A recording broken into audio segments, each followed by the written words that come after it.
Bismillahirrahmanirrahim. Assalamualaikum warahmatullahi wabarakatuh. Alhamdulillah, alhamdulillahilladzi arsala rasulahu bil huda wa dinil haqq liyudhhirahu 'alad dini kullihi wa kafa billahi syahida. Asyhadu alla ilaha illallah wa asyhadu anna Muhammadar Rasulullah. Allahumma shalli ala Muhammad wa ala alihi wa sahbihi ajmain. Amma ba'd. Pemirsa yang insya Allah dirahmati Allah, yang pertama dan utama, marilah kita panjatkan puji syukur kehadirat Allah Subhanahu wa Ta'ala yang mana telah memberikan banyak sekali nikmat kepada kita semua, baik itu nikmat iman, nikmat Islam, nikmat sehat, dan nikmat sempat, sehingga kita masih dapat diberi kesempatan untuk melaksanakan ibadah puasa dan melaksanakan sholat taraweh dengan keadaan sehat dan afiat dari hari ke hari.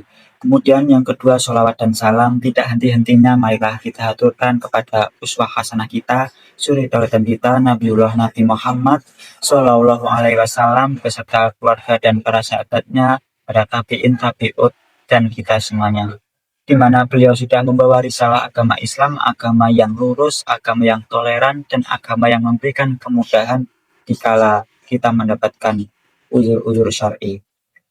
Pemirsa yang insya Allah dirahmati Allah, tidak terasa kita puasa sudah dapat pertengahan bulan, bahkan lebih. Seandainya kita perjalanan jauh, ibarat kata kita sudah lebih dari setengah perjalanan kita. Maka dari itu kita perlu menyadari sudah sampai mana puasa kita di hari ini. Nabi Muhammad SAW bersabda tentang bulan Ramadan, awalu syahri Ramadana rahmatun, wa awsatuhu maghfiratun wa akhiruhu ikun minan nar, yang artinya awal bulan Ramadan adalah rahmat dan pertengahannya adalah ampunan dan akhirnya adalah pembebasan dari api neraka. Hadis riwayat Al-Baihaqi. Hadis tadi dapat kita ambil pelajaran bahwa bulan Ramadan itu dibagi menjadi 3 bagian. Yang pertama yaitu sebagai rahmat, yang kedua sebagai makfirah atau ampunan, yang ketiga sebagai pembebasan dari api neraka. Nah, kita sudah berada di pertengahan bulan, jadi kita di bagian kedua yaitu fase ampunan atau makfirah dari Allah. Nah, maka dari itu kita hendaknya sadar akan ampunan dari Allah ini, kita maksimalkan dengan sebaik mungkin. Nah, mengapa sih kita harus mengejar ampunan Allah di fase yang kedua ini? Karena apa? Karena kita sebagai manusia tentunya pasti banyak salah dan kurang, baik yang disengaja maupun tidak disengaja, baik yang tanpa kita sadari maupun kita sadari, pasti kita pernah berbuat salah, pasti ada noda-noda hitam di hati kita. Maka dari itu, mumpung Allah membukakan pintu-pintu ampunan yang sangat lebar, kita maksimalkan di pertengahan bulan menuju akhir bulan Ramadan ini sebaik mungkin untuk mendapatkan ampunan dari Allah Subhanahu wa Ta'ala. Lalu, bagaimana caranya? Oke, kita akan bahas caranya memaksimalkan fase kedua untuk mendapatkan ampunan dari Allah. Sebelum masuk itu, bahwa Allah Subhanahu wa Ta'ala itu menjanjikan bahwa puasa yang dilakukan dengan iman akan menghapus dosa-dosa masa lalu. Sebagaimana sabda Nabi Muhammad SAW, man shoma ramadhana imanan wa ihtisaban ghufira lahu ma taqaddama min dzambi.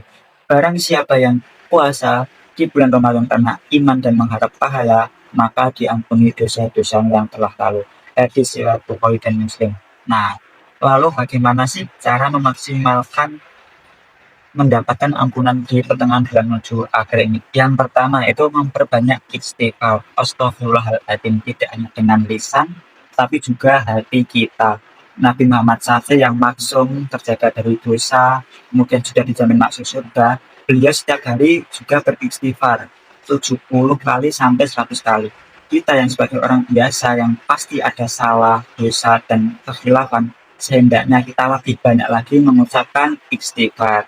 Nah, Allah Subhanahu wa Ta'ala berfirman dalam surat Nahl 10, a'udzubillahi minasyaitonir rajim, faqul tastaghfiru rabbakum innahu kana ghaffara. Maka aku berkata pada mereka, mohonlah ampun kepada Tuhanmu, sungguh Dia Maha Pengampun. Itu cara yang pertama, yaitu memperbanyak istighfar. Kemudian cara yang kedua yaitu meninggalkan maksiat dan menjaga lisan. Puasa tidak hanya tentang perut, menahan lapar dan dahaga, tapi juga menahan dan berpuasa hati kita, lisan kita, mata kita dan telinga kita dari hal-hal yang tidak berkenan atau yang kurang baik. Karena apa? Tanpa kita sadari, mulut kita, mata kita, atau telinga kita itu juga bisa menghambat pahala di bulan Ramadan ini, atau puasa kita hanya dapat lapar dan dahaga saja namun tidak mendapatkan apa-apa. Seperti dalam hadis riwayat Ahmad, "Rubba shaimin laisa lahu min siyamihi illal ju'u wal 'atasyu." Betapa banyak orang yang berpuasa namun ia tidak mendapatkan apa-apa dari puasanya kecuali rasa lapar dan dahaga semata. Hadis riwayat Ahmad. Maka dari itu kita hendaklah lebih sadar terhadap diri kita sendiri, hati kita, lisan kita, mata kita, dan telinga kita jaga, kita berpuasakan juga agar kita bisa menaikkan maksiat dan ampunan Allah semakin mudah datang, karena ampunan Allah itu mudah datang kepada orang-orang yang hatinya bersih. Kemudian yang terakhir, cara yang ketiga, yaitu berdoa dengan doa memohon ampunan. Salah satu doa yang dianjurkan di 10 hari terakhir atau di malam-malam ganjil yaitu Allahumma innaka afun tuhibbul afwa fa'fu anni. Saya ulangi sekali lagi, Allahumma innaka afun tuhibbul afwa fa'fu anni. Ya Allah, sesungguhnya Engkau Maha Pengampun dan menyukai pengampunan. Maka ampunilah kami, ampunilah aku habis riwayat ini. Nah, itu tadi ada 3 cara memaksimalkan ampunan di fase tengah menuju akhir, yaitu perbanyak istighfar, kemudian meninggalkan maksiat, kemudian yang terakhir perbanyak doa memohon ampunan kepada Allah. Mungkin itu saja yang dapat saya sampaikan. Mari kita manfaatkan di momen-momen menuju akhir ini dengan memperbanyak doa dan memohon ampunan kepada Allah.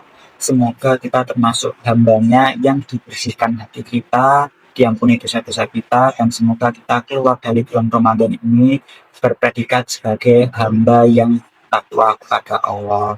Mungkin itu saja yang dapat saya sampaikan. Pasti ada kurang dan salahnya. Saya mohon maaf yang sebesar-besarnya. Nasrul minallah wa fathun qarib wa basyiril mu'minin. Wassalamualaikum warahmatullahi wabarakatuh.